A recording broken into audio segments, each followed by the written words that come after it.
हरे कृष्ण। ओम नमो भगवते वासुदेवाय।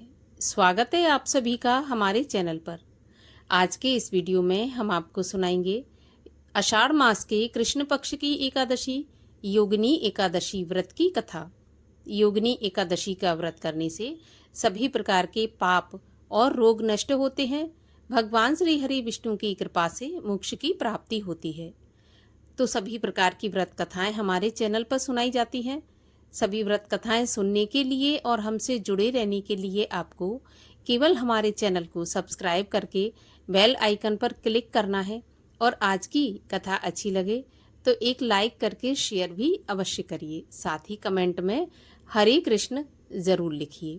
तो चलिए अब सुनते हैं योगिनी एकादशी व्रत की कथा और आरती। धर्मराज युधिष्ठिर बोले, हे जनार्दन, मैंने ज्येष्ठ मास में शुक्ल पक्ष की निर्जला एकादशी की कथा सुनी।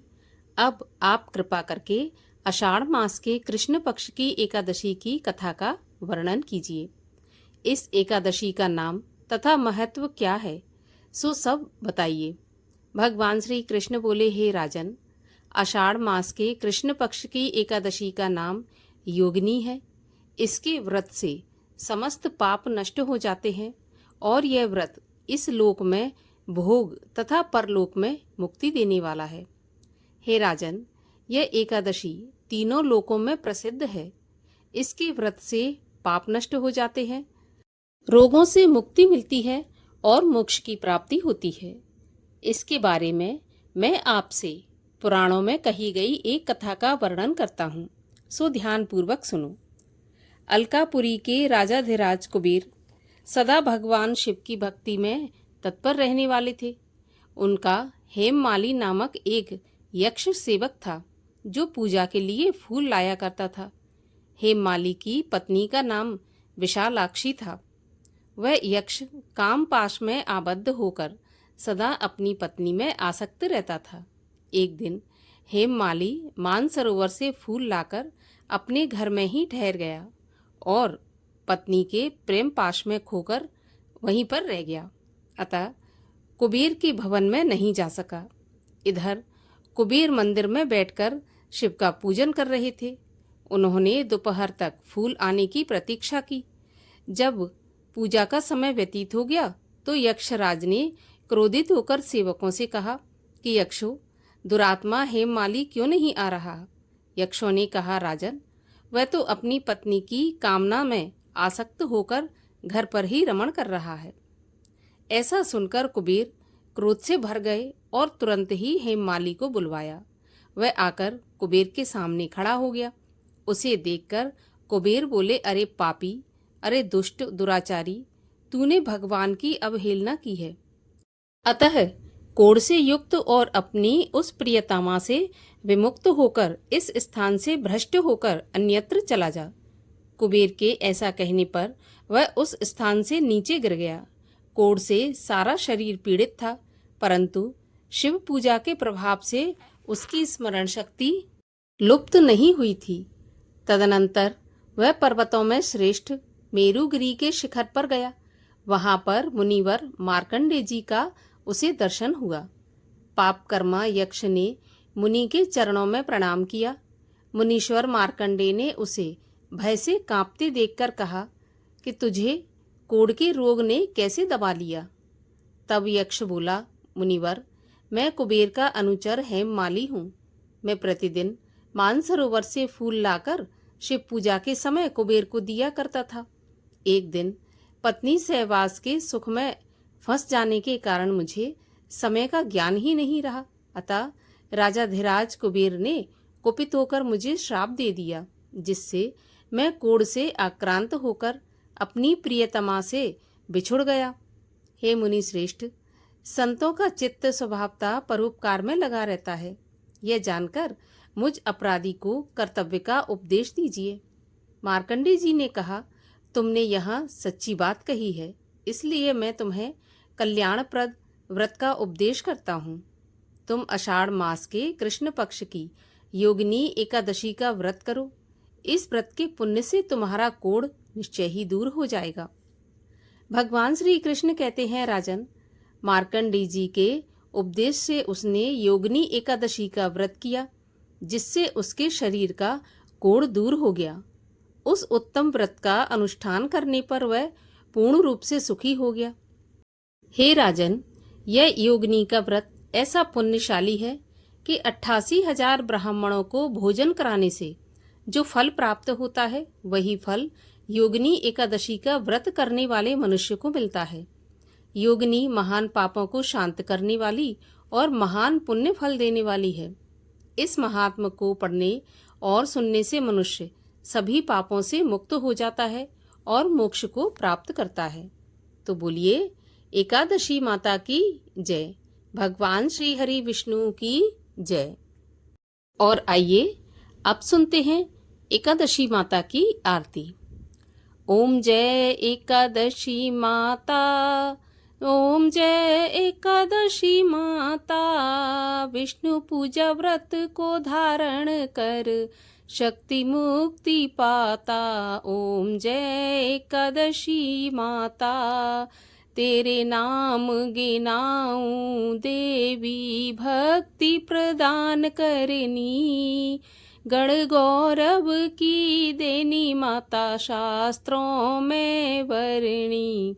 ओम जय एकादशी माता, मार्ग शीर्ष के कृष्ण पक्ष की उत्पन्ना विश्व तारणी जन्मी, शुक्ल पक्ष में हुई मोक्षदा, मुक्तिदाता बन आई। ओम जय एकादशी माता, पौष के कृष्ण पक्ष की सफला नामक है, शुक्ल पक्ष में होए पुत्रदा, आनंद अधिक रहे।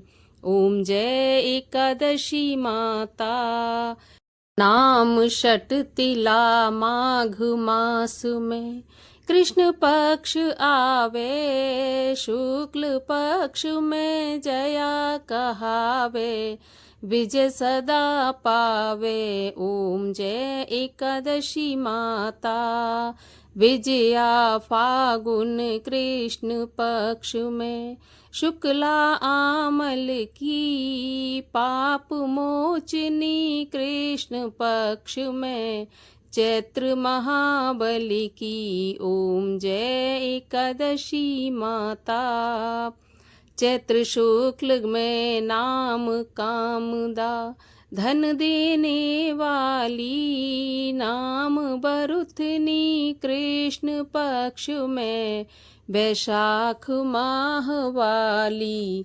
ओम जय एकादशी माता, शुक्ल पक्ष में होत मोहिनी, अपरा ज्येष्ठ कृष्ण पक्षी, नाम निर्जला सब सुख करनी, शुक्ल पक्ष रखी। ओम जय एकादशी माता, योगिनी नाम आषाढ़ में जानो, कृष्ण पक्ष करनी, देवशयनी नाम कहायो, शुक्ल पक्ष धरनी। ओम जय एकादशी माता, कामिका श्रावण मास में आवे, कृष्ण पक्ष कहिए, श्रावण शुक्ला होए पुत्रदा, आनंद से रहिए। ओम जय एकादशी माता, अजा भाद्रपद कृष्ण पक्ष की, परिवर्तनी शुक्ला, इंद्रा आश्विन कृष्ण पक्ष में, व्रत से भव सागर निकला। ओम जय एकादशी माता, पापांकुशा है शुक्ल पक्ष में, पाप हरन हारी, रमा मास कार्तिक में आवे, सुखदायक भारी। ओम जय एकादशी माता, देवोत्थानी शुक्ल पक्ष की, दुख नाशक मैया लौंद मास की करूं मैं विनती, पार करो नैया। ओम जय एकादशी माता, शुक्ल लौंद में होत पद्मिनी, दुख दारिद्र हरनी, परमा कृष्ण पक्ष में होती, जन मंगल करनी। ओम जय एकादशी माता। जो कोई आरती एकादशी की भक्ति भाव सहित गावे, जन सामान्य स्वर्ग का वासा निश्चय ही पावे। ओम जय एकादशी माता। बोलिए एकादशी मैया की जय, ग्यारस माता की जय, भगवान लक्ष्मी नारायण की जय।